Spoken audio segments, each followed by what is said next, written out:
आदाब नाज़रीन, आप देख रहे हैं गुलिस्तान न्यूज़। सुबह के 8:44 हो चुके हैं। सलाम जी के प्रोग्राम लेकर मैं आपका मेज़बान गौहर कुची आपकी खिदमत में हाजिर, और आज इस प्रोग्राम में मेरे साथ देने आए हैं एग्जीक्यूटिव एडिटर इशफाक गौहर।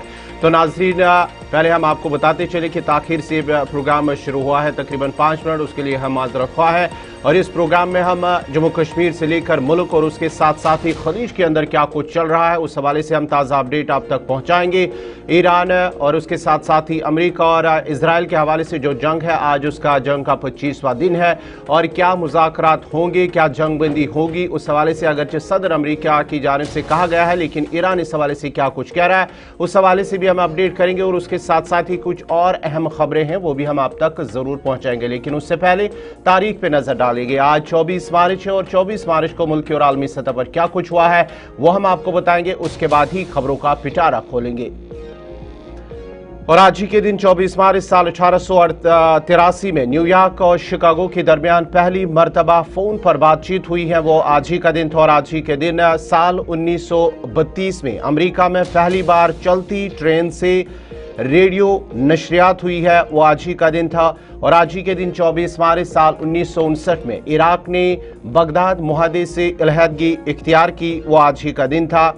आज ही के दिन 24 मार्च साल 1977 में मोरारजी देसाई भारत के चौथे वज़ीर-ए-आज़म बने, वो आज ही का दिन था। और आज ही के दिन साल 1944 में जर्मन फौजियों ने रोम में 335 इतालवी शहरियों का कत्लेआम किया। आज ही के दिन 24 मार्च साल 1961 में फ्रांसीसी जुबान का क्यूबिक बोर्ड कायम हुआ, वो आज ही का दिन था। आज ही के दिन साल 1999 में नेटो ने अक़वाम मुत्तहिदा की सलामती कौंसिल की मंजूरी के बगैर यूगोस्लाविया पर हमले शुरू कर दिए। और आज ही के दिन 24 मार्च साल 2008 में भूटान सरकारी तौर पर जमहूरियत बन गया, उसके पहले आम इंतखाबात के साथ। और आज ही के दिन साल 2013 में शुमाली वजीरिस्तान पाकिस्तान के अंदर फौजी चौकी पर खुदकुश हमला हुआ, जिसमें तकरीबन 24 फौजी मारे गए। और आज ही के दिन साल 1837 में कनाडा में सियाह फाम शहरियों को वोट डालने का हक दिया गया है। आज ही के दिन 24 मार्च साल 1878 में बरतानवी जंगी जहाज यूरोडाइस के पलट जाने से 300 अफराद लापता हो गए। और आज ही के दिन साल 1998 में दांतान भारत के अंदर तूफान की वजह से 250 अफराद हलाक और 3000 जख्मी हुए हैं। तो नाजरीन, ये थी तारीख में आज के दिन के हवाले से, यानी कि 24 मार्च को मुल्की और आलमी सतह पर क्या कुछ हुआ है हमने आपको बताया है। और अब जरा खबरों की शुरुआत करेंगे, और खबरों की शुरुआत करेंगे executive editor Ishfaq Gauhar.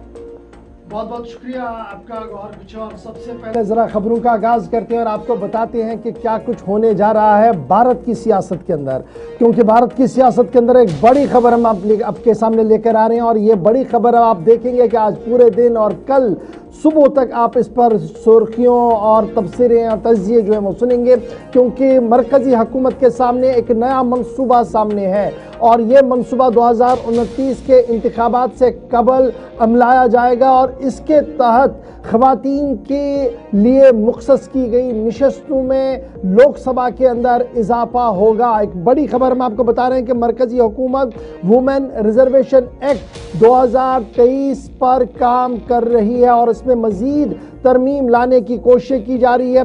D-Link किया जा रहा है इस एक्ट को सेंसस से भी, और साथ साथ डिलिमिटेशन जो साल 2000 जो डिलिमिटेशन प्रोसेस होने वाला है उससे भी इसको अलग किया जा रहा है, और इसको सेंसस से भी अलग किया।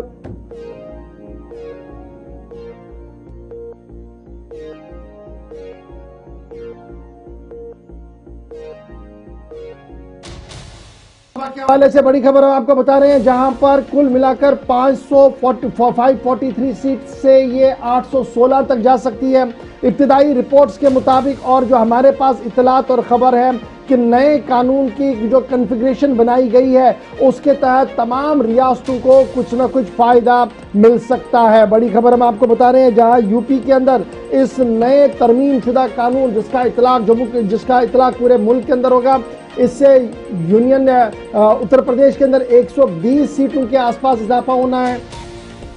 महाराष्ट्र को 72 सीट्स मिलनी है, बंगाल के अंदर 63 सीट्स, बिहार के अंदर 60 सीट्स का इजाफा हो सकता है। ताहम इब्तदाई रिपोर्ट्स के मुताबिक लद्दाख और पौंडीचेरी में वुमेन रिजर्वेशन एक्ट 2023 जिसको लेकर सरकार नया काम करना चाहती है, इससे क्या कुछ फायदा होगा, इस ज़िमन में मजीद तफसीलात अभी आना बाकी है। ताहम जो छोटी रियासतें अरुणाचल प्रदेश, गोवा, मणिपुर, मेघालय, त्रिपुरा, यहाँ पर भी मुंह जो है वो बढ़ सकता है, 2 से 3 सीटों का इजाफा हो सकता है। मिजोरम, नागालैंड और सिक्किम के अंदर भी इसी तरीके से 1 या 2 सीटें बढ़ सकती है। यूनियन टेरिटरी दिल्ली में 7 से 11 तक ये जा सकती है और इसी तरीके से जम्मू कश्मीर के अंदर खवातीन रिजर्वेशन अगर ये कानून में तरमीम और कानून का निफाज होता है तो 4 मजीद निशस्तें इस पर आ सकती हैं। तो कुल मिलाकर ये जो बड़ी खबर हम आपको बता रहे हैं कि एक्सपैंड किया जा रहा है, कि बढ़ावा दिया जा रहा है वुमेन रिप्रेजेंटेशन इन लोकसभा, इसको किस तरीके से बढ़ावा देना है और एक मंसूबा और एक खाका खींचा है मरकजी हुकूमत ने और इस खाके पर बहुत जल्द नई दिल्ली के अंदर काम होगा। तो बड़ी खबर 2029 के इंतखाब से कबल एक बड़ा master stroke prime minister Modi की तरफ से किया जा रहा है और भारतीय जनता पार्टी वुमेन एम्पावरमेंट के हवाले से बड़ी खबर बड़ा प्लान जो है वो एग्जीक्यूट करने जा रही है। अपने न्यूज एडिटर आसिफ रशीद के पास चलेंगे इस बड़ी खबर को लेकर, क्योंकि मुल्क की सियासत के अंदर एक नई गर्माहट इसके बाद देखने को मिल सकती है। आसिफ जरा अपडेट कीजिएगा, ये जो हम खबर बता रहे हैं कि वुमेन रिजर्वेशन एक्ट 2023 मरकजी हुकूमत इसको दोबारा से तरतीब देने की कोशिश में है, ज्यादा से ज्यादा रिप्रेजेंटेशन मिले और इस पूरे प्रोसेस को 2 चीजों से मुस्तस्ना किया गया, सेंसस से भी मुस्तस्ना किया गया, जो डिलिमिटेशन एक्सरसाइज 2011 की है उसको बेस बना के आगे चलने की कोशिश जो है वो की जा रही। तो बड़ी खबर आपके सामने हम रख रहे हैं, जरा इस पर मजीद डिटेल्स लेंगे। आसिफ जरा अपडेट कीजिएगा, क्या कुछ मजीद खबर आपके पास है इस पूरी बड़ी खबर पर?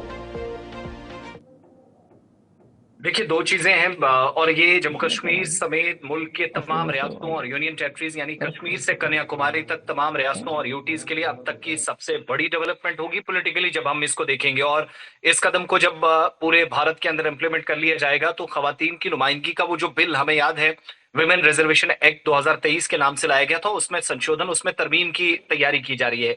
और आप ये मानकर चलेगा कि हुकूमत के पास नंबर्स काफी हैं, सरकार जो कमिटमेंट अभी तक करती आई है उस पर वो खराबी उतरी है। तो 2023% रिजर्वेशन खवातीन के लिए, महिलाओं के लिए दिया गया था, उसमें आप थोड़ी सी और बढ़ोतरी देखेंगे। और इसके तहत लोकसभा और जो स्टेट असेंबलीज हैं, उस वक्त तो हमने देखा था कि 33% रिजर्वेशन तक बात रुक गई थी।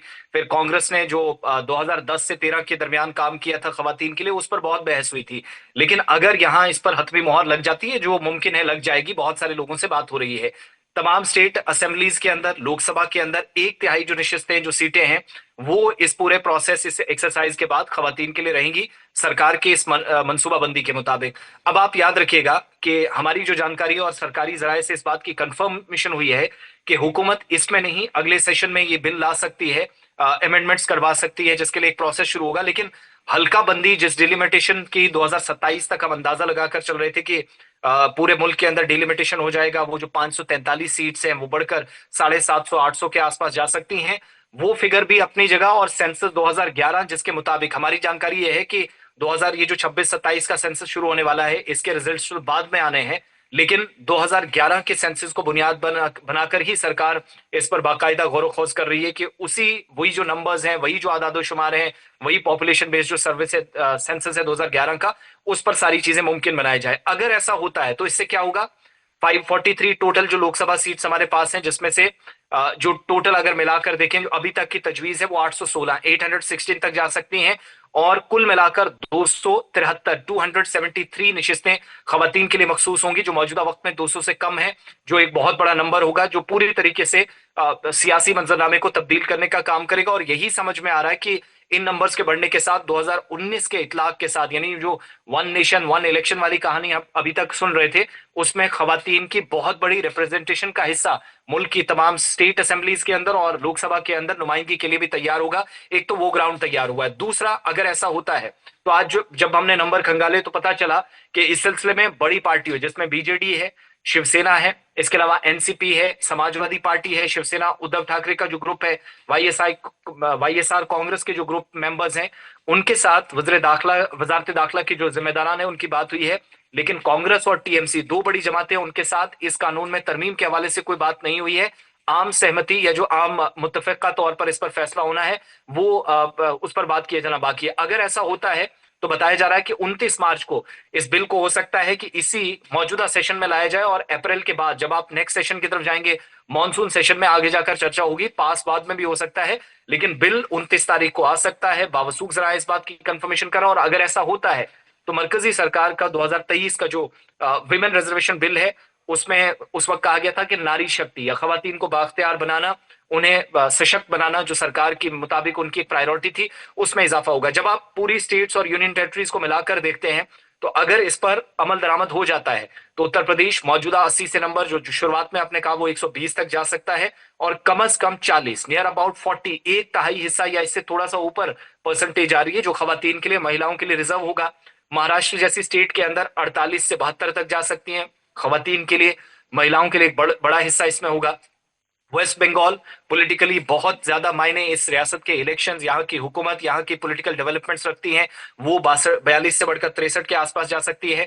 बिहार 40 से 60, तमिलनाडु 39 से 59 तक जा सकती है। लेकिन इसमें जम्मू कश्मीर, लद्दाख भी है, और हमारी जानकारी के मुताबिक जो मौजूदा 5 मेंबर्स हैं ये 8 तक बढ़ाए जा सकते हैं, जिसमें कम से कम 3 सीटें खवातीन के लिए मखसूस रखी जाएंगी। मिजोरम, नागालैंड, सिक्किम के अंदर भी एक रिश्तें बढ़ाकर 2 तक नंबर जा सकते हैं। दिल्ली में 7 से 11 रिजर्वेशन की बात कर रहे हैं और रिजर्वेशन के हवाले से जब हम गुफ्तगू कर रहे हैं तो ये तब सामने आ रहा है जब 2029 के हवाले से तैयारियों में तमाम मुल्क चुनाव के हवाले से जुड़ चुका है, मुख्तलिफ रियासतों के अंदर चुनाव भी हो रहे हैं और फिर जनरल इलेक्शंस में भी थोड़ा सा वक्त जरूर है। लेकिन ये जो मास्टर स्ट्रोक खेलने की बात हो रही है ये चारू खाने चित और पॉलिटिकल पार्टीज के कर सकता है, क्योंकि आज तक बहुत सारी पार्टीज ने वुमेन रिजर्वेशन पर बड़े सेमिनार, बड़ी बातें की, और अगर सरकार ये मसवदा कानून लाने में कामयाब हुई और इसको वेट कराया गया, अब तो लोकसभा में तो वेट होना ही होना है, राज्यसभा में भी जो अभी नंबर्स हैं वहां पर भी ज्यादा कोई दिक्कत नहीं है, तो इससे राहें तो खुलती हुई साफ नजर आ रही हैं कि आने वाले 10 साल मजीद किस तरीके के हो सकते हैं मुल्क के अंदर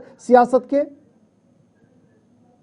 इसलिए मैंने इशफाक शुरू में कहा कि पॉलिटिकली इसका बहुत ज्यादा महत्व है, सबसे ज्यादा इसकी अहमियत है वो सियासी तौर पर है। ये पूरे मुल्क के सियासी मंजरनामे को तब्दील करने की हैसियत ये प्रस्ताव, ये जो तजवीज है वो रखती है। इसमें सबसे बड़ा नुकसान जो पार्टियां अभी तक अपना देख रही थी और कई बाकी पार्टियां जो ये भी ख्वाब एक तरह से देख रही है कि अगली हुकूमत किसकी होगी, वो हुकूमत का हिस्सा डायरेक्टली, इनडायरेक्टली या अलायंस के जरिए होंगे, उन लोगों के लिए थोड़ा सा शायद सियासी तौर पर वो इसको फायदे के तौर पर या नुकसान के तौर पर जब देखेंगे तो उनको वहां नुकसान लगेगा। लेकिन जब आप मौजूदा हुकूमत को देखेंगे तो कम से कम एक चीज तो समझ में आती है कि 2029 से 35 फिर अगली हुकूमत तक जितना भी पूरा निजाम चलेगा वो 2029 के इस प्लेटफॉर्म से तैयार होने वाला है, जिसमें खवातीन का तो बहुत बड़ा रोल रहना ही है।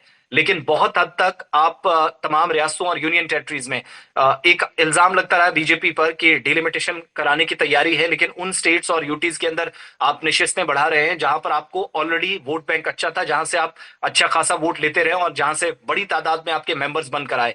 लेकिन बीजेपी का इसमें जो तर्क है वो ये कि हमने तो खवातीन को रिप्रेजेंटेशन दी, खवातीन किसी भी पार्टी, किसी भी खित्ते, किसी भी ग्रुप से हो सकती है, ये तो वोटर्स पर है, वो किसको वोट देंगे। लेकिन कुल मिलाकर आप देखेंगे तो मौजूदा रिजीम को जब हम इसका ओवरऑल देखते हैं 100 बात की एक बात यह है कि शायद भारतीय जनता पार्टी, इसके आसपास जो ग्रुप्स हैं, उनको ज्यादा फायदा हमें मौजूदा हालात को मद्देनजर, हम नहीं जानते कि कल या 6 महीने 8 महीने बाद सियासी तौर पर सूरत हाल क्या होगी, लेकिन जब आप नंबर गेम देखते हैं, जब बिल से पास होने, इसके इतलाक होने तक, इसके इम्प्लीमेंटेशन तक पूरी खबर पर प्रोसेस को समझेंगे, पूरी एक्सरसाइज को बड़ी खबर समझेंगे, सामने आ रही है वो यही है कि वुमेन रिजर्वेशन के हवाले से एक बड़ा मूव गवर्नमेंट ऑफ इंडिया की तरफ से लिया जा रहा है, मसवदा कानून तहरीर किया गया, और अगर आप जम्मू कश्मीर के जाविये से देखेंगे तो याद रखिएगा the number will be go from 5 to 8, यानी 5 से 8 निशस्तें खवातीन के लिए होगी। तो ये वुमेन रिजर्वेशन का वो कार्ड है जिसको खेला जा सकता है आने वाले दिनों में, और ये बड़ी खबर हमने आपके सामने रख दी। अब आप देखेंगे इस पर आने वाले दिनों में सियासत बहुत ज्यादा बड़ी होगी। इसके बाद बढ़ते हैं, कहा कि आने वाले 5 दिनों के लिए जो असासे हैं, न्यूक्लियर असासे हैं या पावर प्लांट्स हैं, वहां पर किसी तरीके का हमला नहीं होगा, क्योंकि गुज़श्ता 24 घंटों के दौरान ईरान और अमेरिका के बीच दरपर्दा मुज़ाकरातों का सिलसिला जारी है। ये सदर अमेरिका डोनाल्ड ट्रंप साहब की तरफ से कहा गया था, और अब यही बात जो है वो सामने आ रही है कि उनका मानना है कि इस जंग के बीच एक बेहतर निजाम आगे आ रहा है और बातचीत का वो निज़ाम है। और ईरान की तरफ से अगरचे वाशिंगटन के इस पूरे बयान को मुस्तरद कर दिया गया है और ये साफ कर दिया गया है कि इस तरीके से कोई मुज़ाकराती अमल उनके पास नहीं है, बैक चैनल डिप्लोमेसी कोई नहीं चल रही है।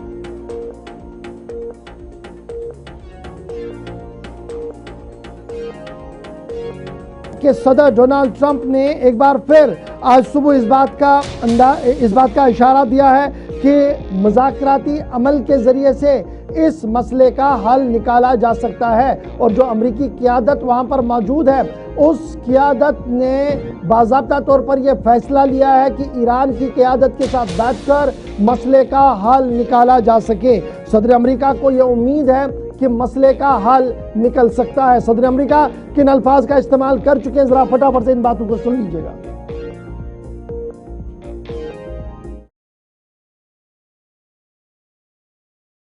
So we are now having really good discussions. They started last night, a little bit the night before that, and I think they're very good. They want peace. They've agreed they will not have a nuclear weapon, et cetera, et cetera.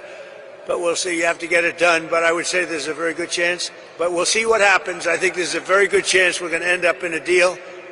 And so we're giving it 5 days, and then we're going to see where that takes us. And I would say at the end of this period, I think it could very well end up being a very good deal for everybody. As good as if we went all the way and just literally annihilated the place, which, understand, I know my whole life has been a negotiation, but with Iran we've been negotiating for a long time. And this time they mean business. And it's only because of the great job that our military did is the reason they mean business. They want to settle, and we're going to get it done, I hope. So we are now having really... ये सदर America Donald Trump को आप सुन रहे थे, जो बता रहे थे कि हम आगे बढ़ रहे हैं।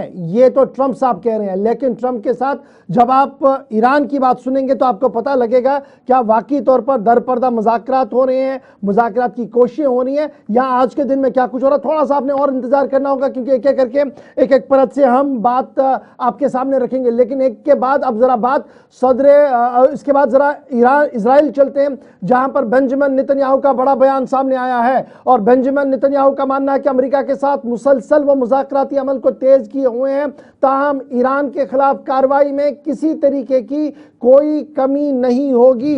बेंजामिन नेतन्याहू का बड़ा बयान सामने आया है और बेंजामिन नेतन्याहू के बयान के मुताबिक मिलिट्री अपना काम करती रहेगी और ईरान पर हमले जो है वो मुसलसल होते रहेंगे। ईरान की जो हार्डलाइनर लीडरशिप है उसे किसी भी कीमत पर ख़त्म किया जाएगा। कि मेजर डेवलपमेंट तब सामने आई है जब गुज़श्ता 24 घंटों के दौरान अमेरिका असासों पर हमले ना करने की बात कह रहे थे। दूसरी तरफ इजराइल के वज़ीर आज़म बेंजामिन नेतन्याहू सामने आए हैं और उन्होंने ये साफ कर दिया है कि अमेरिका के साथ बातचीत का अमल जारी है इजराइल का, लेकिन इजराइल की अफवाज यानी IDF जो है वो मुसलसल कार्रवाई करेगी, चाहे वो शाम लेबनान का इलाका हो, ईरान का इलाका हो, यहाँ पर कार्रवाइयों में कमी किसी तरीके से नहीं आएगी।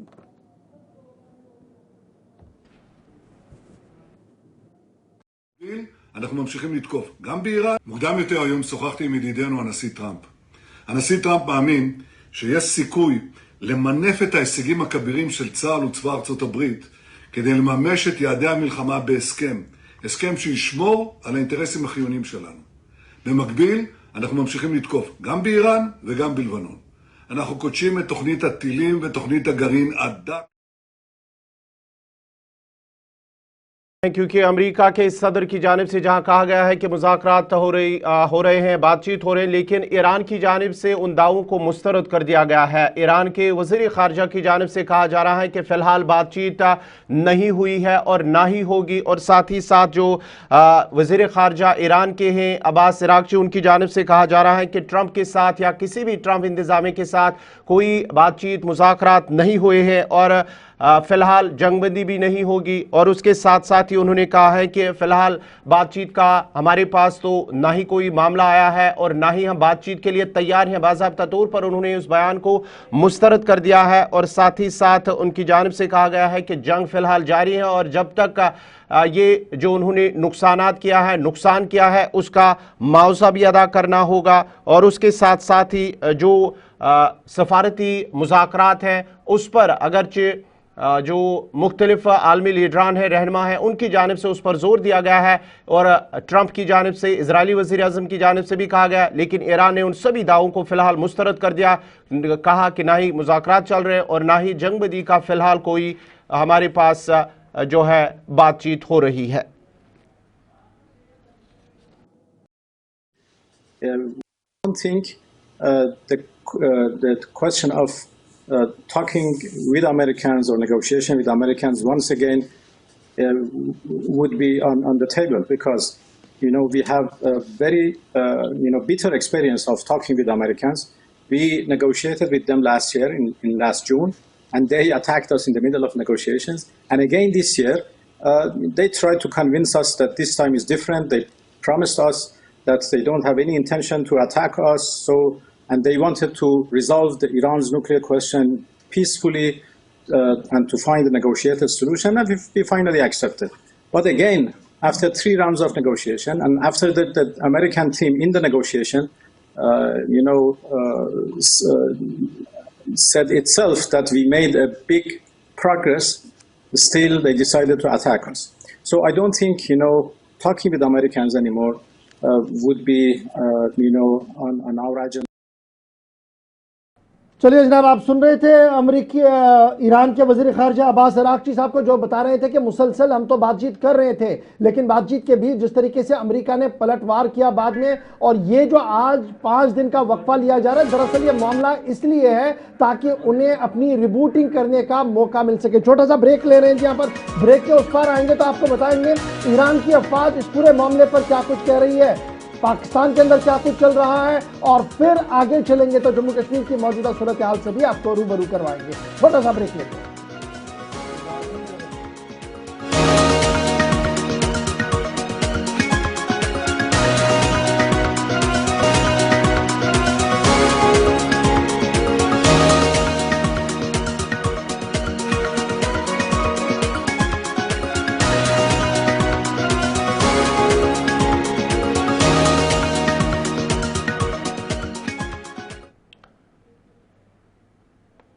ब्रेक के बाद आपका दोबारा खैर मकदम है। प्रोग्राम सलाम जी के में नाजरीन, अब बढ़ते हैं आगे। बात जहाँ हम ईरान अमेरिका इजराइल जंग की करते हैं तो इस हवाले से अब ईरान की भी बात करते हैं, क्योंकि ईरान की जानिब से अब कहा जा रहा है कि फिलहाल जंग नहीं रुकेगी। बड़ी और अहम खबर आपको बताते चले कि ईरान की जानिब से कहा जा रहा है कि जंग फिलहाल नहीं रुकेगी और ये तब तक जारी रहेगी जब तक ना जो ईरान के जो मुतालबात हैं उन्हें पूरा नहीं किया जाता, तब तक जंग नहीं रुकेगी। और जो ईरान के जो मुतालबात हैं उनमें जो नुकसान हुआ है उसकी भरपाई करना है, और उसके साथ साथ ही जो इकोनॉमिक सैंक्शंस यानी कि जो पाबंदियां ईरान पर लगी हुई हैं उन्हें ख़त्म करना होगा, मुकम्मल तौर पर ख़त्म करना होगा, ये ईरान का मुतालबा है। और उसके साथ साथ ही जो गारंटी देनी है कि ईरान पर कोई भी दोबारा हमला नहीं होगा आइंदा और आने वाले वक्त के दौरान, ये कुछ अहम मुतालबात ईरान की जानिब से कहा जा रहा है। जब तक ये मुतालबात पूरे नहीं होंगे तब तक ये जो जंग शुरू हुई है ये फिलहाल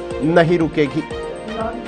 फौजी कमांडर मोहसिन रिजा की तरफ से यह बयान सामने रखा गया, और यह बयान तब आया है जब एक तरफ से सदर अमेरिका डोनाल्ड ट्रंप 5 दिन के लिए ये बोल रहे हैं कि जनाब कोई हमला नहीं होगा, बेंजामिन नेतन्याहू कह रहे हैं कि हमले जारी रहेंगे, और इस बीच सफारतकारी के महाज पर सबसे अहम रुकन अब्बास अराग़ची ने साफ कर दिया कि वो इस पूरे महाज पर कहीं पर है नहीं, और वो इस बात की तरदीद कर रहे हैं कि कोई भी सफारतकारी चल रही है।